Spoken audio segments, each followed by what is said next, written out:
Hey, movies and money, film studios and movie fans, for the most part, are enjoying a blockbuster summer at the box office. For all of the action, film critic Erik Childress is standing by. Hello to you, Erik. Hi, Angie. The Minions had that record-breaking July 4th weekend at the theater. Are Hollywood execs breathing a sigh of relief as families return to the movies? Well, they certainly did this weekend, and they also gave some closure to the mystery of Pixar's Lightyear numbers from a few weeks ago.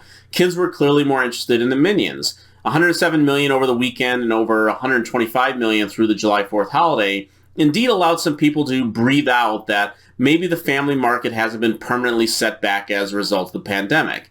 So far, the only PG-rated family films since 2020 to gross over 100 million have been sequels or spin-offs. The Bad Guys and Encanto got close with over 90 million, but the industry is going to be wondering what the next Minions is going to be. It's not going to be Paws of Fury in a couple of weeks. DZ League of Super Pets could perform better than expected, but beyond July, there are only 3 family films right now on the schedule. Lyle Lyle Crocodile in October, Disney's Strange World in November, and a sequel to Puss in Boots in December.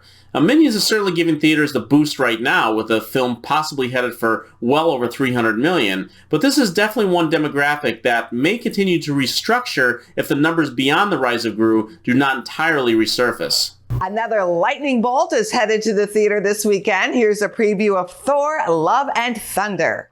After saving planet Earth for the 500th time, Thor set off on a new journey. Well, he got in shape. He went from dad bod to god bod. And after all that, he reclaimed his title as the one and only Thor. Oh, spoke too soon. Jane? What are the prospects for Thor? Very strong, as you can imagine, Angie. Now, Thor being one of the original Avengers certainly brings with him that very familiarity that audiences have continued to flock back to. Now, Thor Love and Thunder is following up what most fans consider to be the best of the standalone movies in Thor Ragnarok. Now, that film amped up the humor and was far more bright and colorful than the more dreary The Dark World that preceded it. And Love and Thunder brings back Ragnarok's director and Oscar winner Taika Waititi.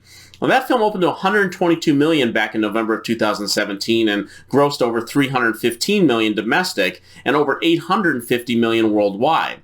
Now, this is the first Thor film to open in the summer since the original back in 2011. Doctor Strange opened to 187 million. I don't think it will rise that high, but I would be surprised if it opened to less than 140 million. You screened the new Thor movie. What's your review, and where do you think this film ranks in that fabled MCU, Marvel Cinematic Universe? Angie, I did not think it was possible for there to be a Thor film that ranked lower than The Dark World, but Taika Waititi may have just pulled it off. I'm sorry to say to the Marvel faithful that I believe this will be a new low in their cinematic universe, and having yet to catch up with Morbius, I will say that Thor Love and Thunder is the worst product from any Marvel entity since The Amazing Spider-Man 2. And I use the word product, which I don't like to use when discussing film, but that is what this film very much feels like.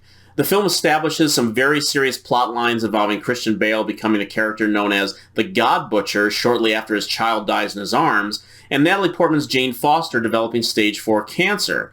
And yet the film's overtly jokey tone allows none of this peril to really seep into our consciousness and overwhelms what is already an absolute mess of a screenplay. The action scenes are forgettable, Russell Crowe gives the most embarrassing performance of his career as Zeus, Christian Bale is absolutely wasted as Gore, and the true Marvel faithful are going to have to decide if they are willing to accept such shoddy product, because the path the MCU is on right now suggests they can just put out anything out there as bad as this, and it won't matter because the fans will show up regardless. We will check back with you about those fans next time. Thank you, Erik. Thank you, Angie. Go to businessfirstam.com for where to see our show on TV.